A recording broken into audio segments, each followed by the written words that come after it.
Bienvenue sur ma chaîne. Avant l'arrivée de Kylian Mbappé, le Real Madrid doit faire plus dans le vestiaire.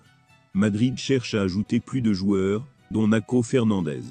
Avant de continuer, prends le temps de souscrire et appuyer sur la touche de notification pour les futures vidéos. Toutefois, ce dernier a refusé de prolonger son engagement avec les Merengues. Le défenseur de 34 ans a déjà choisi sa destination. Le marché des transferts du Real Madrid devrait être intéressant cet été. Si Madrid accueille gratuitement Kylian Mbappé au PSG, Florentino Pérez a d'autres problèmes à domicile. Les Merengues cherchent à ajouter des joueurs comme Toni Kroos, Luka Modric et Nacho Fernandez. Mais cette dernière aurait déjà été décidée. En effet, la presse espagnole a annoncé, il y a quelques jours, que l'Espagnol ne souhaitait pas poursuivre sa tournée au Real Madrid. Après avoir terminé sa carrière à la Casablanca, Nacho Fernandez a pensé qu'il était temps de relever un nouveau défi.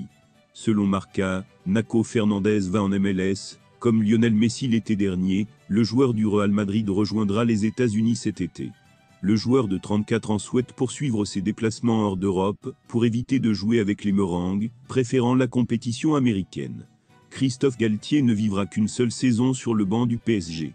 Actuellement entraîneur de l'Al-Duhail SC au Qatar, l'expert technique de 57 ans a travaillé avec plusieurs des stars de son équipe à Paris, dont Lionel Messi, Kylian Mbappé et Neymar. Ils sont efficaces, sportifs et investis. Dans un entretien à l'équipe samedi, Christophe Galtier a estimé qu'avec ses joueurs, un management différent, le bilan tient quelque part dans le bureau, face à face.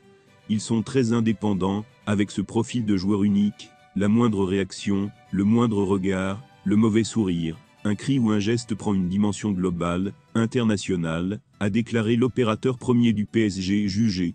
Au niveau du jeu, Christophe Galtier s'est dit fou. Les trois, Messi, Mbappé, Neymar, devraient s'associer et jouer ensemble.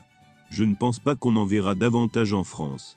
Ils travaillent bien, jouent et investissent, mais nous avons perdu Neymar, en février. Tout le monde a oublié ça. Lors des huitièmes de finale face au Bayern Munich, l'ancien entraîneur de l'AC du LOSC a pu analyser la différence entre son ancienne équipe. Par ailleurs, la victime souhaite conserver son poste une seconde fois, et elle est déçue.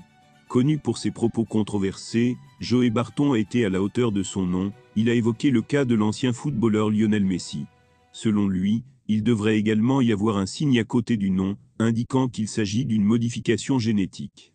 Des mots forts tirés de son podcast Common Sense. J'ai une grande impression du nom de Messi, parce qu'il prenait des stéroïdes et tout depuis son enfance, a déclaré l'ancien Anglais avant de poursuivre. On lui a administré de l'hormone de croissance et toutes sortes de médicaments pour l'aider à grandir. Pour autant que je sache, personne d'autre n'a fait cela, il aura une autre réaction. Merci d'avoir regardé cette vidéo, et je vous prie de laisser vos commentaires.